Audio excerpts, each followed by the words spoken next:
Have you interviewed anyone and then come back years later and they straighten their life out? Yeah, that's happened. Yeah? Yeah. Who?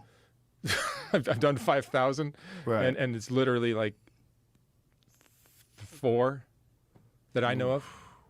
And what has that been like? Like, can you give me Yeah, I mean, an they example of they one? and even though they've done it, doesn't mean they didn't break down and relapse tomorrow. Today. Right.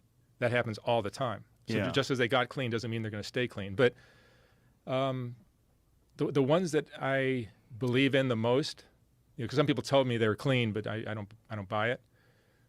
But the ones that I know are clean, they just did it by themselves. They just hold themselves up, and they figured out a way to wean themselves and change their routine and change their environment, and eventually broke through. But I think you need that self-worth. Like you and I have the self-worth to go, I deserve better. I deserve to drive a nice car. I deserve to live in a great house in a great city and have a great job. And I deserve all these things and have a great woman in my life and all these things. If you have the self-worth, you're going to accept and build those things in your life. These people, especially the ones on Skid Row, the drug addicts, their self-worth is broken. It's broken. And they don't believe they deserve anything better than to live in a cardboard box or a tent on the sidewalk, in the rain, in the winter. And they're doing the drug just to escape the pain of what happened to them when they were 7 years old with their dad or uncle or brother or whoever. Yeah. And it's like, you can't fix a childhood. How do you fix a childhood? When you see a place like Skid Row and you see all these people that you've interviewed, do you try to formulate some way that these people can be helped? Like that we can diminish this problem? Well, no, when I first really got serious, like 3.5 years ago, was when I started really I was down there every day doing eight interviews a day. I would see somebody who was like, oh my God, your life would be great if you just got clean. I was naive. Right. I was naive. And I started helping them and like, we're going to get you to rehab. And I spent so much money. Like I've wasted so much money. My own hard-earned money, I just like put towards somebody that had no intention of really ever doing anything. Well, it seems like it has to come from the individual. It can't It has come to. from... That's what I've learned. You can't help people by saying, hey, you got to do this. No, I see all these comments on my videos. Mark, you didn't help this person? I can't change their self-worth. You'd have to be with them 24 hours a day. You'd have to be with them 24 hours a day. You'd have to be spending easy $150,000 at least a year to house them, to feed them, to transport them, to get them therapy, to all the drugs, all the mental health drugs, all the everything they're going to need, doctors, all that stuff. It's a lot of money for one person, and it may not even work. Right. So I've got 2 kids of my own. I got my own life. I got bills of my own. I'm doing a YouTube channel and I'm shooting 8 videos a day. Like, when am I going to sit there and take somebody under my wing and save them? Right. These people are on their phones, on their sofa, texting, leaving a comment saying, Mark, you didn't help this person? I'm the busiest person I know. I haven't taken a day off in over 3 years. Christmas, birthday, everything. I work every single day, either shooting or editing. And these people are sitting on their phones telling me what to do.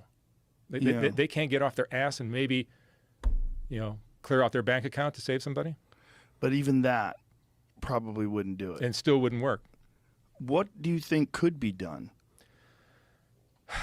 Well, I mean, it's such a complicated problem. You look at homeless. You have the homelessness problem. You have it a little bit here in Austin, but in L.A. it's really bad. Let's explain Skid Row to people. Skid Row is a neighborhood. It's probably, I don't know how many square blocks, but maybe it goes from like roughly, because it spreads out a lot, and it's spread out since I've been there. But let's call it like from 4th or 5th Street to 8th Street. Just east of downtown L.A. And downtown L.A. is cool. It's nice. But just east of downtown is... Oh, no, I know. But it looks like Austin, basically. I wouldn't recommend people visit. No, you wouldn't. It's not a place. No, you wouldn't go to go to go to L.A., you don't go to... Every other town, you go downtown. Right, every other... I'm from Chicago. I was going to say Chicago. You spend the whole time... If you go to visit nice. Chicago, you spend the whole time downtown. Yeah. In L.A., you should not go downtown if you're that's what I'm saying. That's exactly right.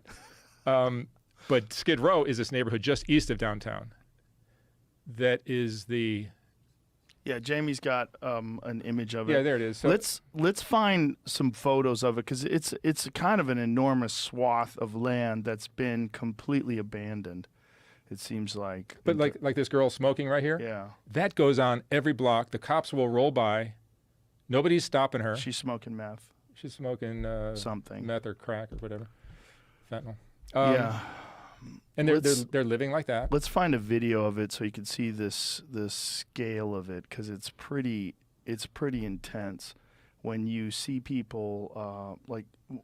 I found out about Skid Row when we were filming Fear Factor downtown. We filmed a lot of episodes of Fear Factor downtown, Mhm. and and this was early 2000s, and it was nothing like it is now. I'm sure now it's quite a bit more, but even back then, it was like, how is this one area isolated?